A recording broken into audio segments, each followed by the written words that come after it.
জেলা সভাপতির পদ ছাড়ার দুদিনের মাথায় শুভেন্দুর প্রশাসনিক বৈঠকে কাকলি ঘোষ দস্তিদার, সঙ্গে রয়েছেন তৃণমূলের আরো 4 বিধায়ক। কিন্তু প্রশ্ন হলো, হঠাৎ দলের সঙ্গে এত দূরত্ব কেন, এবং হঠাৎ করে প্রশাসনিক বৈঠকেই বা তিনি যোগ দিয়েছেন কেন? যদিও আজকে আমাদের মাননীয় মুখ্যমন্ত্রী বার্তা দিয়েছেন যে রাজনৈতিক কচকচানি কেবলমাত্র ভোট পর্যন্ত সীমিত থাকা দরকার।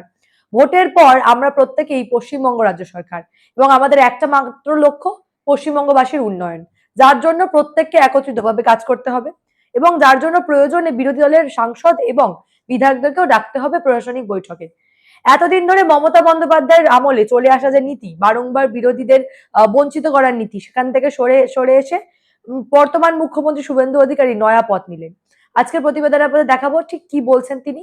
অন্যদিকে এই বিধায়করা, তৃণমূলের বিধায়করা যারা এসছেন আজকে কাকলি ঘোষ দস্তিদারের সঙ্গে এই প্রশাসনিক বৈঠকে, তারাও কি বলছেন তাদের বক্তব্য আপনাদের শোনাবো। তার জন্য প্রতিবেদনটা সম্পূর্ণ দেখুন। নমস্কার, আমি সানিয়া দা, নিউজ বাংলায় আপনাদের সকলকে স্বাগত।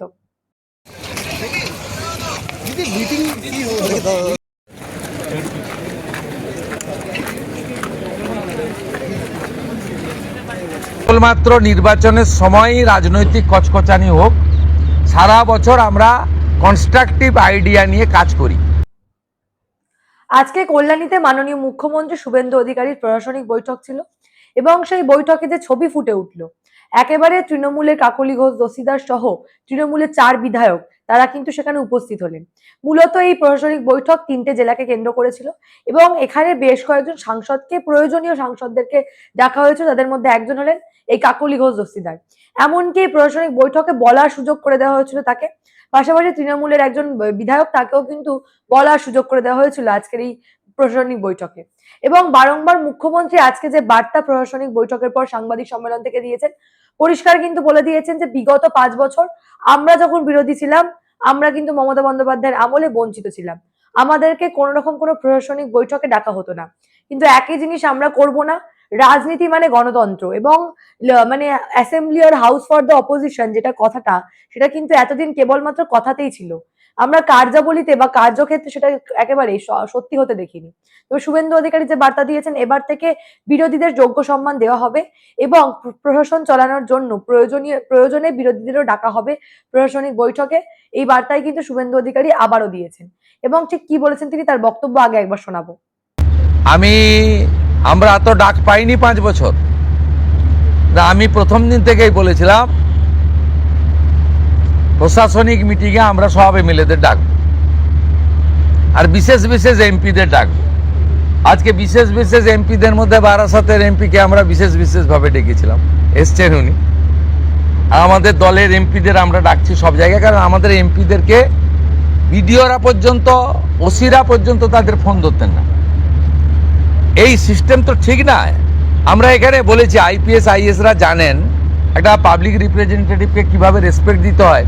মহারাষ্ট্র সরকার করেছে যে কোনো নির্বাচিত প্রতিনিধিকে যদি অনার না দেন, কিভাবে অনার দেবেন সেটাও স্টেট ক্যাডার এবং ন্যাশনাল ক্যাডারে বলা আছে। এগুলো আমরা এখানে করেছি, বলেছি, এবং আজকে এখানে বসিরহাটের অনেক অপোজিশনের এমএলএরাও যুক্ত হয়েছিলেন। তাদের মধ্যে একজনকে বলার সুযোগও আমরা দিয়েছি। আমরা চাই যে কেন্দ্র রাজ্য ডবল ইঞ্জিনের সুফল মানুষ পাক, এবং কেবলমাত্র নির্বাচনের সময় রাজনৈতিক কচকচানি হোক, সারা বছর আমরা কনস্ট্রাকটিভ আইডিয়া নিয়ে কাজ করি। অন্যদিকে কেবলমাত্র মুখ্যমন্ত্রী নন, পাশাপাশি কাকলি ঘোষ দস্তিদার যারা আজকের এই বৈঠকে এসেছিলেন, স্বরূপনগরের বিধায়িকা বীণা মণ্ডল, তাদেরকেও আমরা প্রশ্ন করেছিলাম, সাংবাদিকরা প্রশ্ন করেছিল যে আপনারা তো এতদিন ধরে বিরোধী বিধায়কদের ডাকেননি, বিরোধী সাংসদদের ডাকেননি প্রশাসনিক বৈঠকে, তাহলে এই যে বর্তমান মুখ্যমন্ত্রী শুভেন্দু অধিকারী যে আপনাদের ডেকেছে, আপনারা এসছেন, এটা নিয়ে কি বলবেন? তারা কিন্তু পরিষ্কার করে দিয়েছেন যে প্রশাসনিক বৈঠকে তারা আগেও এসছেন, এবং এখন যেহেতু সরকার বদল হয়েছে, একেবারে নিজেদের এলাকাবাসীর স্বার্থে প্রয়োজনীয় বৈঠকে যদি তাদের ডাকা হয় তারা আসবেন। অন্যদিকে কাকলি ঘোষ দস্তিদারের এই যে বদল, কদিন আগে পদ ছাড়ার পর আবারও আজকের এই বৈঠকে আসা, সেই নিয়েও তিনি মন্তব্য করেছেন। তার বক্তব্য একবার শোনাবো। প্রশাসনিক বৈঠকে চিরকালই আমরা আসি। বিরোধীরা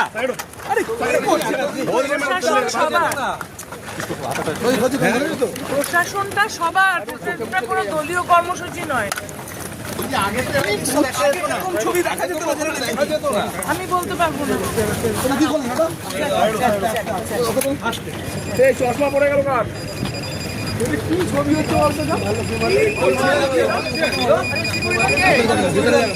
ধাক্কা মেরে ফেলে দিচ্ছে। এইরকম সিকিউরিটি দরকার দেখিনি তখন। ধাক্কা মেরে দিচ্ছে, উনি বলতে চাইছেন না, ধাক্কা মেরে দিয়ে বেরিয়ে চলে এভাবে দেখা যেত না। দিদি বলুন, দিদি বলে দিন। প্রশাসনিক মিটিং, ওই জন্য এসেছি। প্রশাসনিক মিটিং, দিদি আগে যে এলাকার কাজটা তো করতে হবে, তার জন্য দিদি আগে ডাকা হতো না, দিদি আগে তো ডাকা হতো না।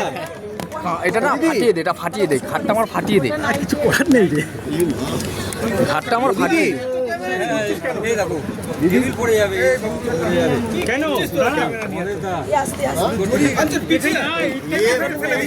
দিদি বেঙ্কিদা প্রশাসনিক বৈঠক বলছে আগে তো ডাকা হতো না, কি বলবেন?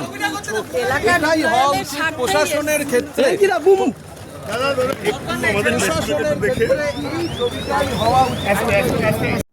অর্থাৎ একটা বিষয় পরিষ্কার, বিগত 15 বছরে আপনারা যা যা দেখে এসছেন সব ভুলে যান।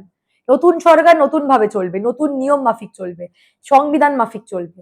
একেবারে বিরোধীদের এতদিন ধরে যে অপমান সহ্য করতে হয়েছে এই সরকারের আমলে সেটা করতে হবে না। একেবারে প্রশাসন দায়িত্ব সহকারে পশ্চিমবঙ্গবাসীর উন্নয়নের জন্য যা যা করা দরকার সমস্ত কিছু কিন্তু পশ্চিমবঙ্গ সরকার করবে। এবং সর্বোপরি শুভেন্দু অধিকারী সরকার কিন্তু পশ্চিমবঙ্গ রাজ্য সরকার হয়েই কাজ করবে, সেই বার্তা আজকের এই প্রশাসনিক বৈঠকের পর আবারও তিনি দিলেন। এবং বিরোধীদেরও যে যোগ্য সম্মান দেওয়া হবে সেই বার্তাও কিন্তু আজকের বৈঠকের পর পাওয়া গেল। অন্যদিকে কাকলি ঘোষ দস্তিদার সহ তৃণমূলের বহু বিধায়ক কিন্তু দলের সঙ্গে দূরত্ব বজায় রাখছে এবং প্রশাসনিক বৈঠক সহ একাধিক জায়গায় এসে প্রশাসনের সঙ্গে সহযোগিতা করার চেষ্টা করছে, সেটা কিন্তু পরিষ্কার।